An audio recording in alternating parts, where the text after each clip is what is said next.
The smell of burnt coffee filled the maintenance wing of Orbital Station 7. As Kate scrubbed the floor panels near the cafeteria disposal units, she had been working as a janitor for 3 years now. The pay was decent enough to send money back to her sister on Earth, but not much else. Still, it was honest work, and Kate found a strange peace in the repetitive motions of cleaning. Most station workers ignored Kate as if her gray maintenance uniform made her invisible. She moved through the crowded corridors like a ghost, noticed only when something needed cleaning. This suited Kate just fine. She preferred watching to being watched. Kate noticed movement from the corner of her eye. A small figure huddled behind the waste compactor. The eye creature had pale blue skin with faint markings along its neck and 4 slender arms wrapped around its torso. Its large eyes blinked rapidly in the harsh station lights. This was a Vexari child. Kate recognized the species from orientation videos. The Vexari were refugees from a distant system devastated by stellar flares. Their ship had docked at the station last month, while diplomatic talks continued on Earth. The child looked hungry. Its body seemed too thin, even for a Vexari Kate had seen. The adults on the news feeds, tall, elegant beings with forearms and shimmering blue skin. This child looked dull and weak. Kate pretended not to notice as she continued cleaning. She moved to the disposal unit and casually opened her lunch container, leaving half a sandwich and some fruit on top of her cleaning cart. Then she walked away to clean the next section, turning her back to give the child privacy. When she returned 10 minutes later, the food was gone. Only a few crumbs remained. Kate smiled to herself and continued her work. The next day, Kate brought extra food. She packed a second lunch knowing the child might be waiting. She found the small Vexari in the same spot, looking even more nervous than before. Kate left the food again and walked away. This time she heard the soft pattering of feet as the child rushed for the meal. This became their routine. Kate would leave food, and the child would take it without a word. This continued for several days. Kate began to wonder why. The child was alone where its parents might be and why it was hiding in the waste disposal area. On the 5th day, Kate found a small object where she usually left the food. It was a smooth stone that seemed to glow faintly with internal light. A gift, perhaps. The stone was warm to the touch and had strange patterns that shifted when she turned it. Kate placed the stone in her pocket and left extra food that day. She also left a small note with a simple drawing of herself and the child sitting. Together, she hoped the Vexari could understand the meaning. The station manager, Linda, made an announcement that morning. All station personnel were to report any contact with Vexari refugees. Apparently, there were concerns about unauthorized areas being accessed. Kate said nothing. She thought of the hungry child and kept her secret. That evening in her small quarters, Kate examined the stone more closely. The patterns seemed to move and shift like living things trapped inside. The stone pulsed with a gentle blue light that matched the color of Vexari. Kate set the stone on her bedside table and tried to sleep. But strange dreams filled her mind. She saw stars and distant worlds she had never imagined. She saw creatures with blue skin living in crystal cities. And she saw destruction fleets of sharp angular ships firing weapons that tore planets apart. When Kate woke, her pillow was wet with tears. She felt a deep sadness for things she had never known, and places she had never seen. The stone glowed brighter now, as if responding to her emotions. On the 6th day, the Vexari child seemed different, more alert. Its skin had a healthier glow, and its large eyes seemed to follow Kate with intelligence and purpose. Kate left food, as usual, but this time she also left a small portable datapad with simple pictures and Earth language basics. Kate wondered if this was foolish, trying to communicate with a refugee child against station orders, but something told her it was important. Something told her this child was important. On the 7th day, Kate arrived at her usual section, but the Vexari child was gone. Instead, she found a folded piece of station stationery with strange symbols drawn in what looked like blue ink. She pocketed it without looking at the security cameras. Later that day, Kate noticed station security officers searching the maintenance levels. They moved with purpose, checking hidden spaces and service tunnels. Kate kept her head down, focusing on cleaning. A particularly stubborn Stain 1 security officer, Beth, stopped near Kate. "We are looking for an unauthorized Vexari. Possibly a child. Have you seen anything unusual?" Kate shook her head. No, just the usual trash and spills. Beth studied Kate for a moment. Before moving on, Kate felt sweat forming on her back but kept scrubbing. The note burned in her pocket like a dangerous secret. That evening, when Kate returned to her quarters, she studied the note. The symbols made no sense to her, but the stone the child had given her was now pulsing with light, almost as if responding to the presence of the note. Kate placed the stone on the note. The symbols began to glow and project upward, forming a three-dimensional star map. A specific location was marked. With a pulsing dot, Kate gasped as the map rotated, showing a journey through space from the station to somewhere deep in uncharted territory. Suddenly, her communication pad chimed with an incoming message. Kate froze as she read the screen report. To station security tomorrow at 0700 hours mandatory interview for all maintenance personnel. Kate looked at the glowing map, then back at the message. She had a decision to make. The next morning, Kate woke to a message on her communication pad, asking her to report to security immediately. She considered running, but where would she go instead?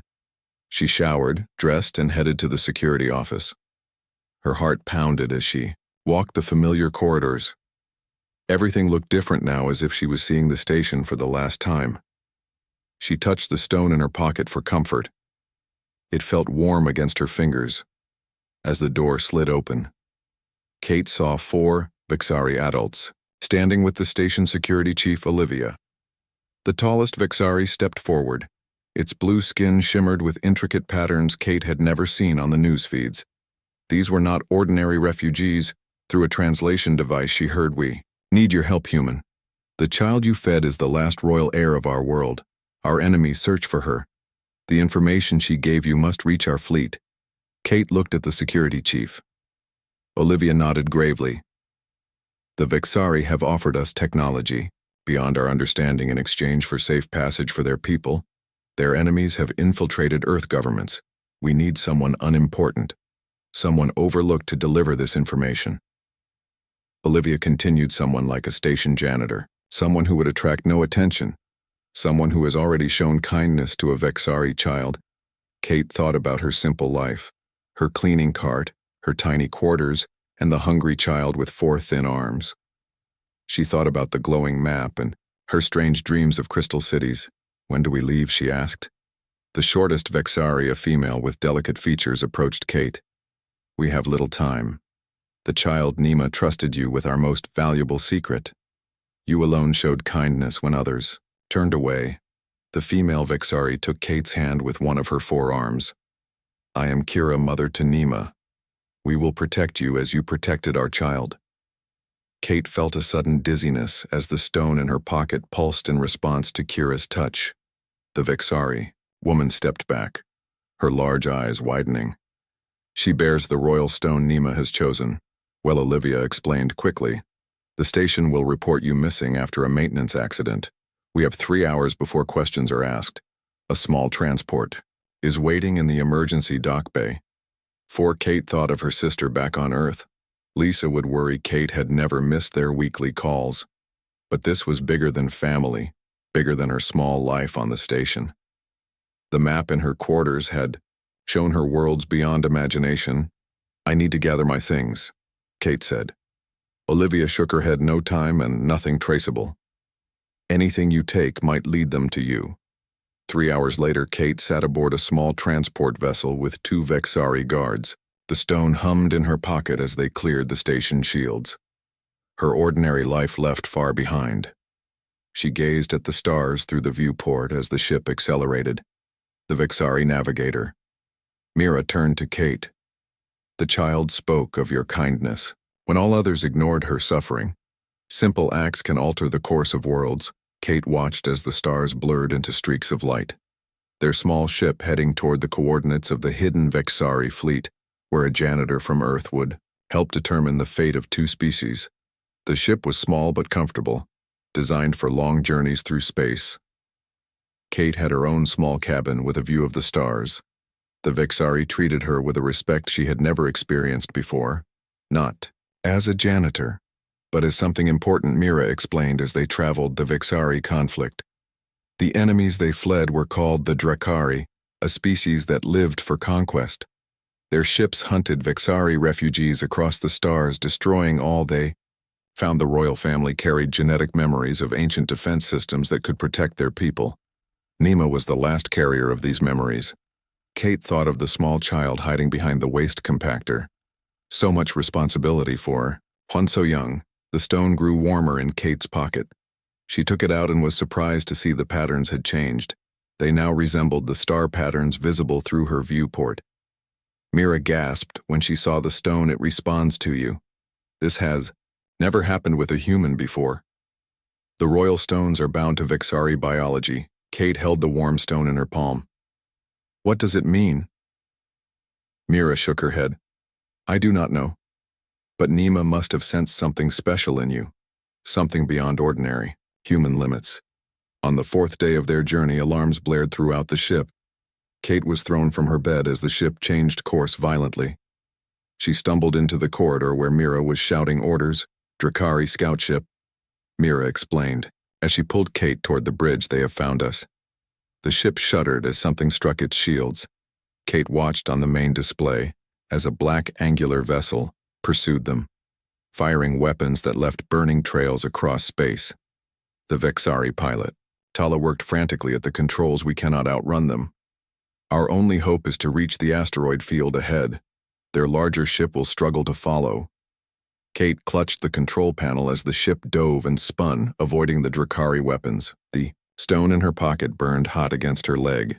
She pulled it out and gasped. The stone now glowed fiercely, pulsing in time with the Drakari weapon fire. Without understanding why, Kate held the stone toward the main display. The stone flared with blinding light, and the pursuing ship suddenly veered off course, its weapons going silent. The Vexari stared at Kate in shock. What did you do? Kate looked at the stone, now cool in her hand. I don't know. It just felt right. Mira approached carefully. The stone protected us. It recognized the threat and responded. But how can a human activate Vexari technology? They reached the asteroid field and hid their ship in the shadow of a massive rock. Tala powered down all non-essential systems to avoid detection. Everyone gathered in the main cabin to discuss what had happened. Kira, the mother of Nima, studied Kate closely. There is an old legend among our people of a time when Vexari and humans shared worlds before the Great Separation. Your kind and ours were once connected. Perhaps some humans still carry ancient Vexari genetic material.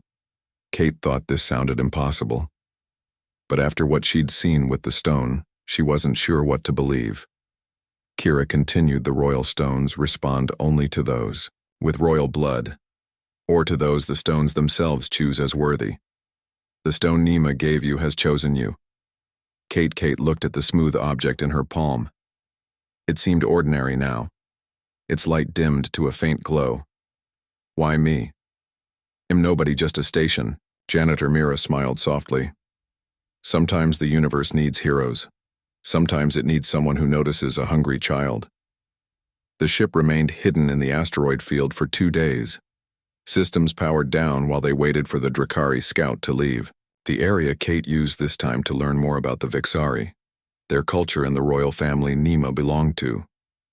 She learned that Vexari lived for hundreds of Earth years, that their 4 arms allowed them to create art of incredible complexity, that before the Drakari came they were explorers and scholars, not warriors. Kate also learned more about the stone.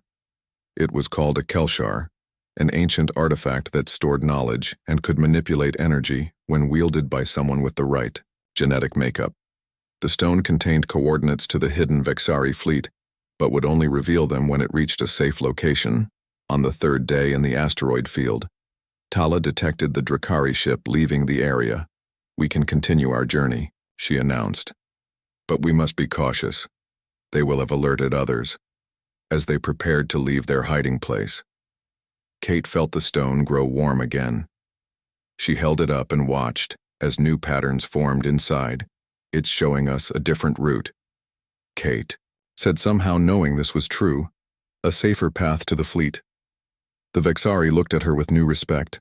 Tala entered the coordinates the stone projected, and the ship slipped quietly from the asteroid field, stars blurring once more as they accelerated. 2 weeks passed as their small ship traveled deeper into uncharted space. Kate learned the Vexari language with surprising ease. The stone seemed to help, somehow illuminating connections between words and concepts. Kate began to dream in Vexari, her mind filling with images of their homeworld before its destruction. Mira became Kate's closest companion among the Vexari crew. The navigator spent hours teaching Kate about the stars and the history of her people. In return, Kate shared stories of Earth and human customs. Kate learned that Nema had been separated from Kira during an attack on their diplomatic vessel. The child had hidden in a cargo container that was transferred to Orbital Station 7. Kira had been frantic searching for her daughter, using her diplomatic status to gain access to the station. By the time they found Nema, the child had already encountered Kate and given her the royal stone. This had changed everything. The Vexari Council believed it was a sign Kate was meant to help them. "We approach the rendezvous point," Tala announced from the pilot seat. "The fleet should be waiting if our message reached them." Kate stood at the viewport watching as they dropped out of faster-than-light travel. Stars reappeared as pinpoints of light against the blackness. But no fleet waited for them, only empty space. "Something is wrong," Mira said, checking her instruments. "The coordinates are correct. This is where they should be." Kira looked worried. Perhaps they were forced to move. Perhaps the Drakari found them. The stone in Kate's pocket suddenly grew hot. She pulled it out and gasped. It glowed brighter than ever before, symbols racing across its surface. The stone floated from her hand, hovering in the center of the bridge, projecting a spherical star map around them. "Move 3 light years toward the red giant star." The stone spoke in Kate's voice, though she had said nothing. The voice echoed with strange harmonics, as if multiple people spoke at once. The Vexari stared in shock. "The Kelshur speaks," Kira whispered. "This has not happened in 10 generations." Tala hesitated, then set the new course. The ship jumped back to faster-than-light travel. The journey took only hours. Before them spread a massive red star, its fiery surface churning with solar flares. "Still no fleet," Mira said. Checking sensors again. "Enter the star." The stone commanded. "That is impossible." Tala protested. "We would be incinerated. Trust the Kelshar." Kira said. "It speaks with the voice of our ancestors." Kate felt strangely calm as Tala reluctantly directed their ship toward the massive star surface. Temperatures rose rapidly, but the ship's shields held. The stone floated from Kate's hand, moving to the main console where it interfaced with the ship's systems. Kate watched in amazement as the red light of the star enveloped their ship. She expected heat and destruction. Instead, the star seemed to part before them, revealing a hidden pocket of space within the stellar envelope. Inside this impossible space waited the Vexari fleet. Hundreds of ships of all sizes, from massive carriers to small fighters. Their designs were organic and beautiful, unlike the angular human ships or the black predatory vessels of the Drakari. The stone returned to Kate's hand, cool once more. "We have arrived." Their small ship docked with the largest vessel in the fleet. The Vexari mothership was a marvel of engineering and art. Its corridors curved organically, lined with living plants and illuminated by bioluminescent panels. Kate felt as if she had stepped into one of her dreams. A council of elder Vexari waited for them in a large chamber. Kate recognized their importance from the elaborate patterns on their blue skin and the deference shown by Kira and the others. Nema was there too, standing small but proud beside an elderly Vexari with silver markings. "Kate, the janitor from Orbital Station 7. Kira announced formally, "The one chosen by the Kelshur. The one who protected our princess." The elders murmured among themselves, studying Kate with their large eyes. The elderly Vexari with silver markings stepped forward. "I am Soren, High Counselor of the Vexari people. We have much to thank you for." Human Nema broke protocol and ran to Kate, hugging her with all 4 arms. Kate knelt and returned the embrace, surprised at how much she'd missed the small alien child. "You helped me when no one else would," Nema said in perfect English. "I knew you were special." The stone pulsed in Kate's hand, responding to Nema's presence. Kate offered it to the child, but Nema shook her head. It chose you now, you must keep it. The Kelcher knows what is needed. Soren approached them. The child is right. The stone has bonded with you. This changes our plans. But perhaps for the better. The Drakari would never expect a human to carry our most sacred technology. The council explained their situation to Kate.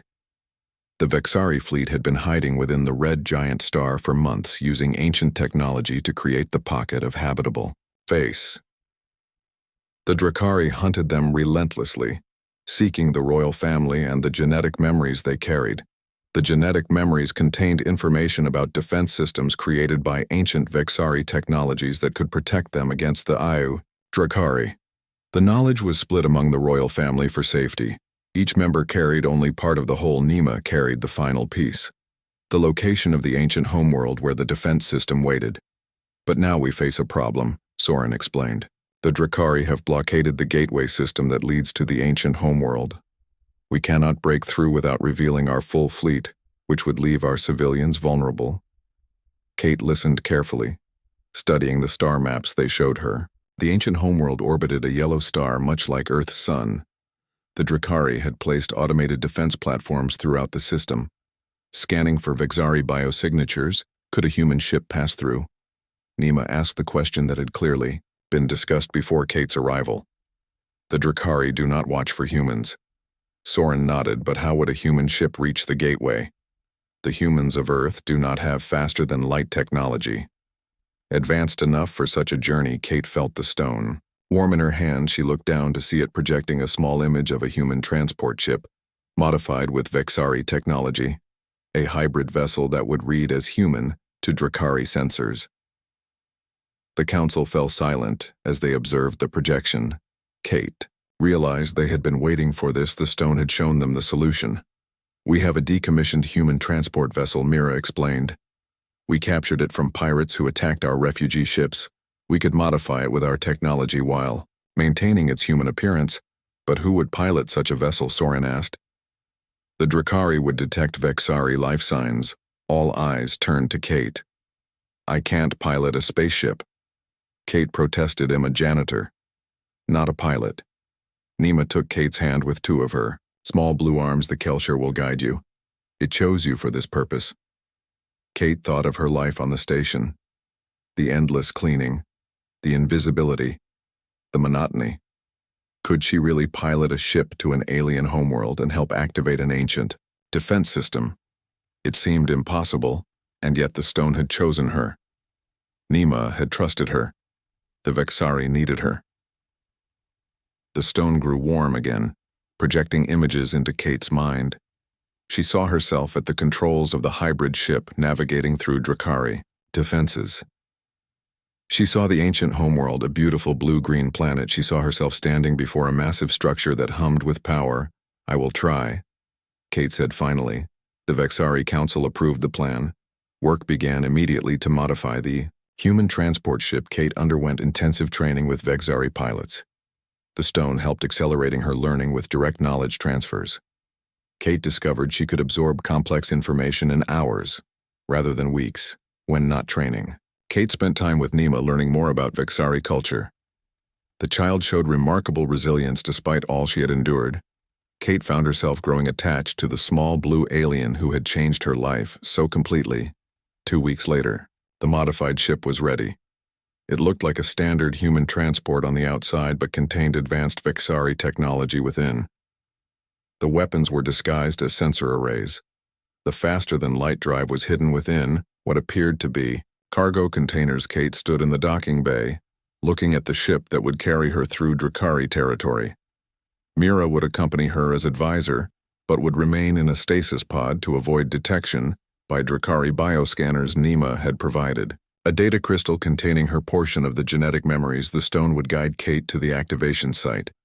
Kira embraced Kate with all 4 arms. Be careful, human friend. Return my daughter. Her future. Kate nodded. I will do everything I can. She boarded the ship alone, moving to the pilot seat that had been customized for human anatomy. The controls were a hybrid of human and Vexari design.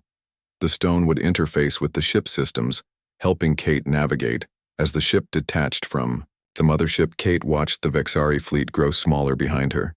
The pocket of safe space within the red giant opened briefly, allowing her to exit. Kate took a deep breath and activated the faster-than-light drive. The stars blurred around her as she accelerated away from the fleet toward the Drakari blockade, toward the ancient homeworld, toward a destiny she never could have imagined when she was scrubbing floors on Orbital Station 7. Kate piloted the disguised ship toward the gateway system. Her heart pounded as she approached the first Drakari checkpoint. The stone guided her hands on the controls, showing her exactly how to appear as a normal human transport on routine business. The Drakari patrol ship is hailing us. The ship's computer announced. Kate activated the communication system, keeping her face neutral, as the screen filled with the image of a Drakari officer. The alien was reptilian with dark scales and vertical pupils. Its mouth was filled with sharp teeth. State your business, human. The Drakari demanded supply run to Mining Outpost 7. Kate replied, following the script Mira had prepared for her. The words appeared on a small screen below the communication display. My manifest shows basic provisions and equipment. The Drakari studied something off-screen. You are not on our schedule, Kate shrugged casually. Last-minute replacement. The original transport had engine trouble. Station manager Olivia authorized the change. You can check with her. Kate held her breath, hoping the Drakari wouldn't actually contact Orbital Station 7. The stone in her pocket remained cool, a good sign according to Mira. If danger threatened, it would grow warm.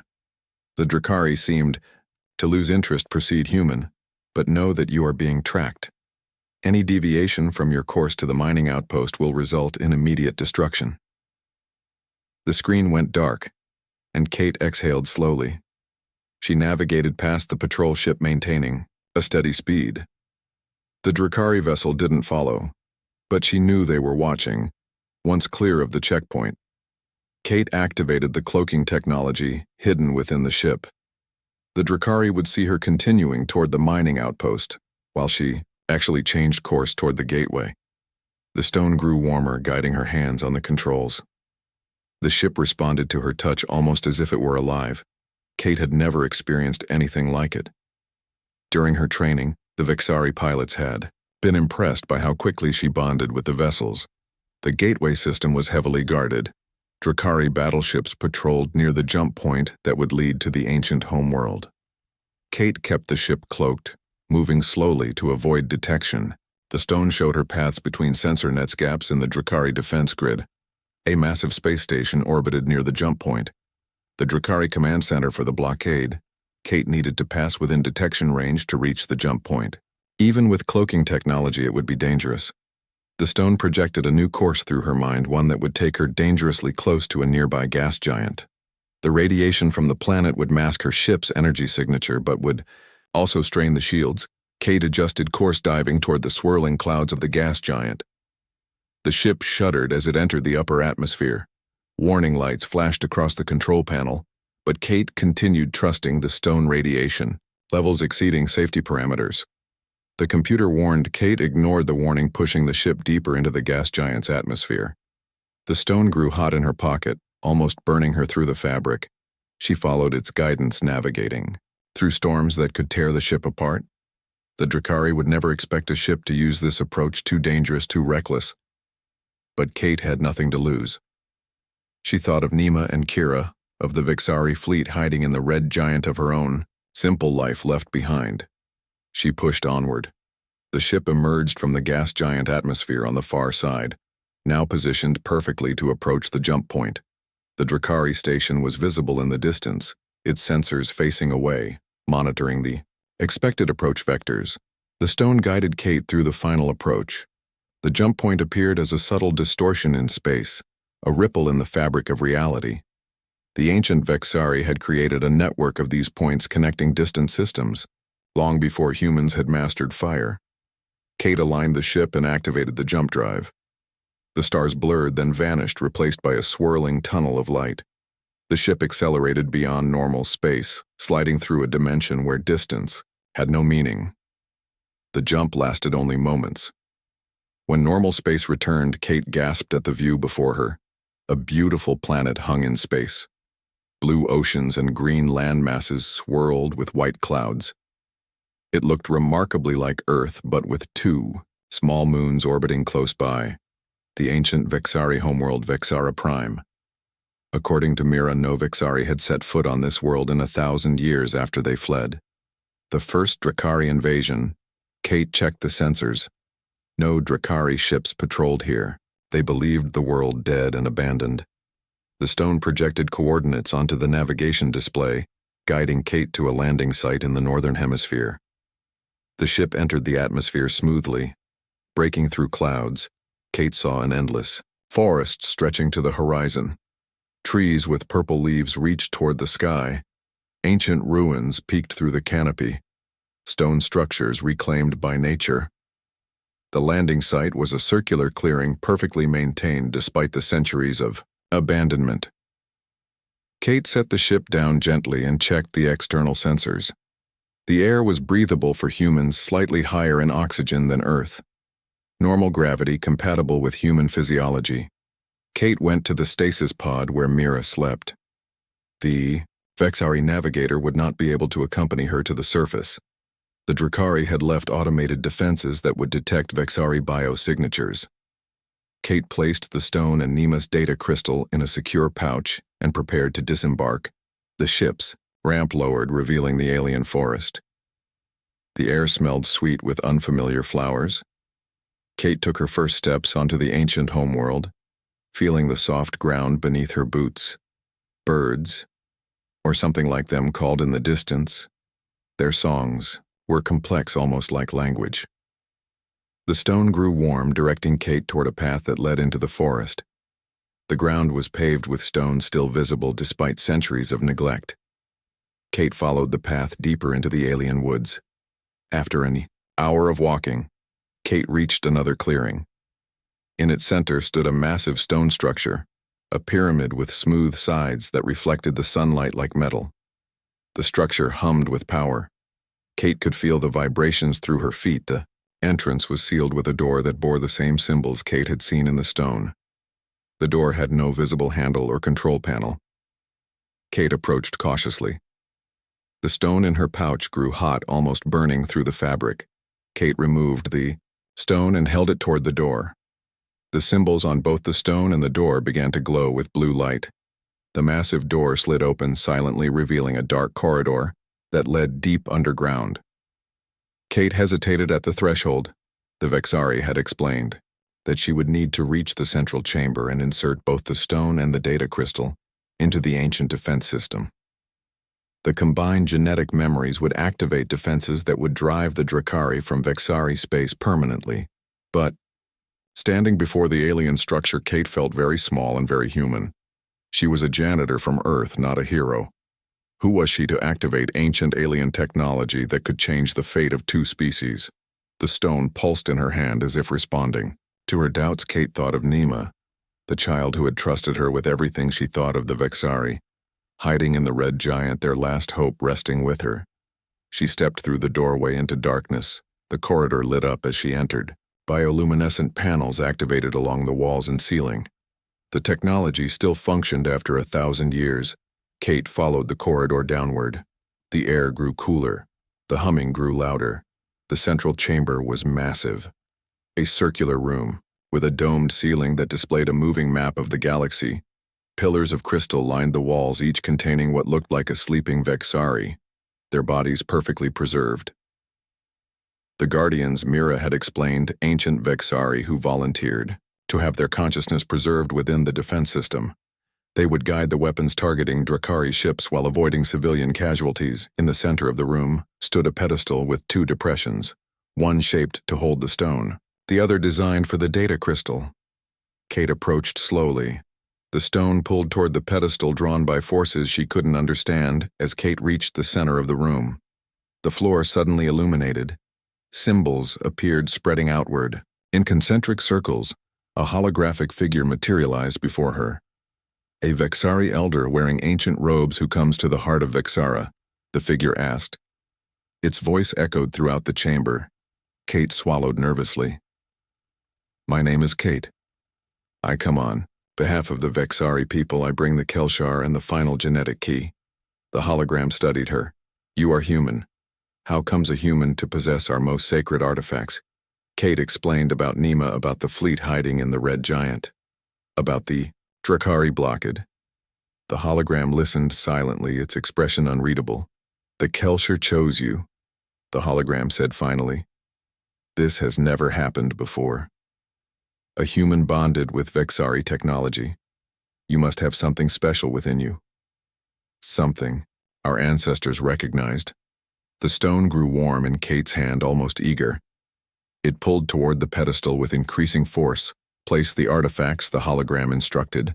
The defense system will activate. Once begun, the process cannot be stopped. Be certain this is what you wish, human. The weapons will target all Drakari ships in Vexari space. Many will die.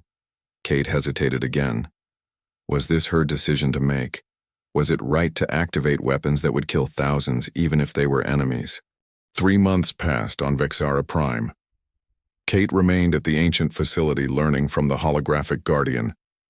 The defense system continued to protect Vexari space-disabling Drakari ships without destroying them, giving the aggressors a chance to retreat.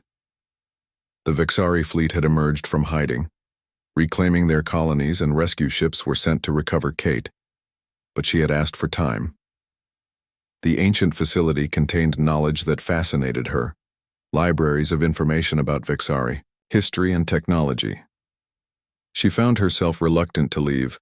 Kate had her own quarters now in a section of the facility that had once housed Vexari scientists. The technology adapted to her human needs, providing food and comforts. The holographic guardian called Ilara taught Kate the ancient Vexari language and showed her the wonders of their civilization. You learn quickly for a human. Ilara commented as Kate mastered another section of the library. Our scientists would have been fascinated by you, Kate smiled. I was just a janitor on a space station. Now I'm reading alien texts on a forgotten world. Life is strange, Ilara studied Kate thoughtfully. The Kelshar chose well. You may have been a cleaner of floors, but your mind is exceptional. Your heart is kind. These qualities matter more than titles or positions. One morning, Kate woke to an alert from the facility sensors. A ship was approaching Vexari in design, but different from any she had seen before. Kate watched on the monitor. As the ship landed in the clearing beside her modified transport, the ship's ramp lowered and 3 figures emerged. Kate recognized Nima immediately. The child had grown taller in the months since their separation. Kira walked beside her daughter, along with a male Vexari Kate had never seen before. Kate went to meet them at the surface entrance to the facility. Nima ran to her, embracing her with all 4 arms. Kate hugged the child tightly, surprised by how much she had missed the small alien. You did it? Kate, Nima said excitedly. You saved everyone. The Drakari have retreated from our space. The ancient defense works perfectly. Kira approached more formally, but her eyes showed warmth. The Vexari Council sends their deepest gratitude, Kate of Earth. Your actions have secured the future of our species. The male Vexari stepped forward. I am Varen, chief scientist of the fleet. I have come to study the ancient facility, and to meet the human who bonded with a Kelshar. Kate led them into the facility, showing them the central chamber where the defense system hummed with power. Varen examined everything with fascinated eyes, asking questions Kate now had the knowledge to answer. The Guardians have taught you well, Varen remarked. You speak like a Vexari scientist, not a human janitor. Kate smiled. The stone changed me somehow. I learned faster, understand more. The Guardian says there's something in my genetic structure that resonates with Vexari technology. Kira and Varen exchanged glances. This confirms the ancient theories, Kira said. Some humans carry Vexari genetic markers. From the time before the separation, Nima tugged at Kate's hand. We have something to ask you. They gathered in Kate's quarters, where Kira explained the Vexari Council has voted to recolonize Vexara Prime. Our people will return to the ancient homeworld. The first colony ships are already preparing for the journey. We hope you will stay, Varen added. Your knowledge of the ancient facility is invaluable, and you're unique, Ability to work with our technology makes you the perfect liaison between our species. Kate thought of Earth, of her small apartment, of her sister Lisa. She had been declared dead in a station accident. Her old life was gone. But here on Vexara Prime, she had found purpose and knowledge beyond anything she could have imagined on Earth. The Council offers more, Kira said formally. They wish to create a new position, Ambassador of Earth. The first official diplomatic connection between our worlds. But I don't represent Earth. Kate protested. I'm just one person. Nima took Kate's hands with two of her arms. You represent the best of humanity. The kindness that saw a hungry child and offered food without question. The courage that brought you across the stars. The wisdom to activate the defense without destroying our enemies. Kate felt tears in her eyes. This was far beyond anything she had ever expected when she first noticed a small blue figure hiding behind the waste compactor on Orbital Station 7. There is something else, Varen said. We believe we can use the technology here to open a communication channel to Earth. You could speak with your sister, explain what has happened. She could know you are alive and doing important work. Kate nodded, tears flowing freely now. I would like that very much. They spent the evening sharing a meal, Vexari foods adapted for human consumption. Nima chattered excitedly about the fleet, about the celebration. When the Drakari retreated, about the plans for recolonization. Kate listened, feeling a strange sense of belonging.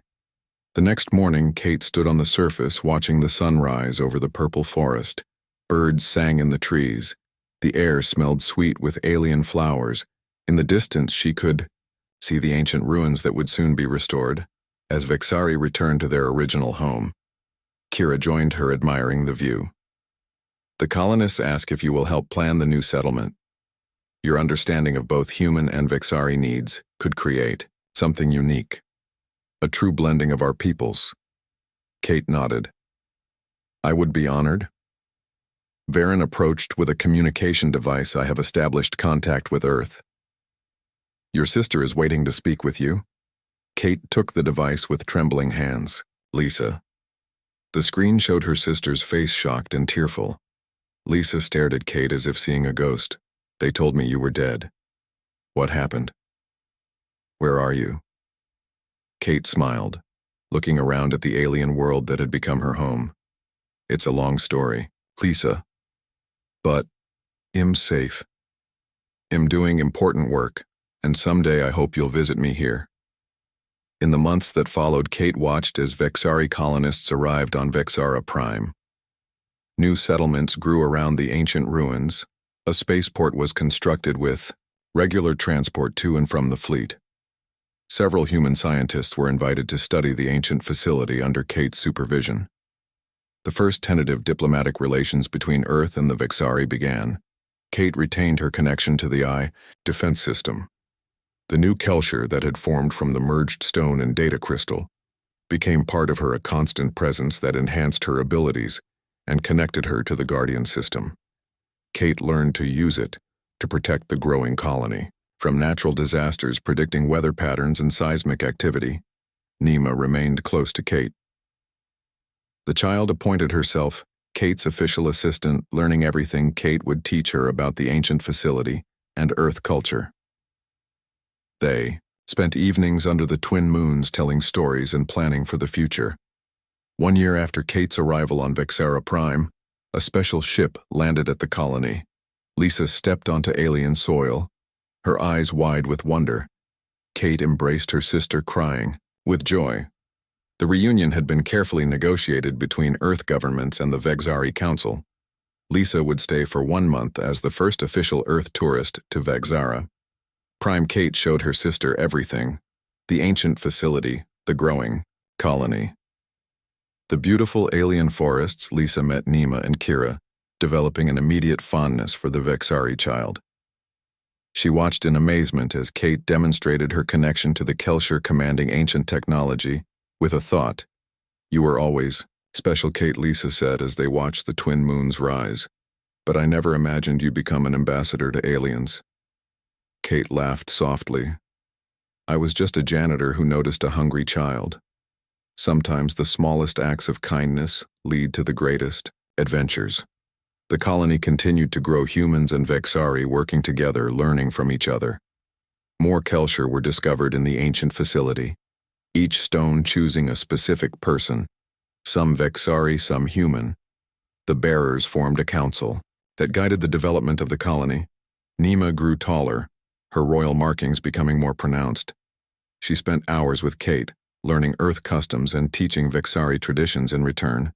The child who had once hidden behind a waste compactor now stood proudly as the future leader of her people.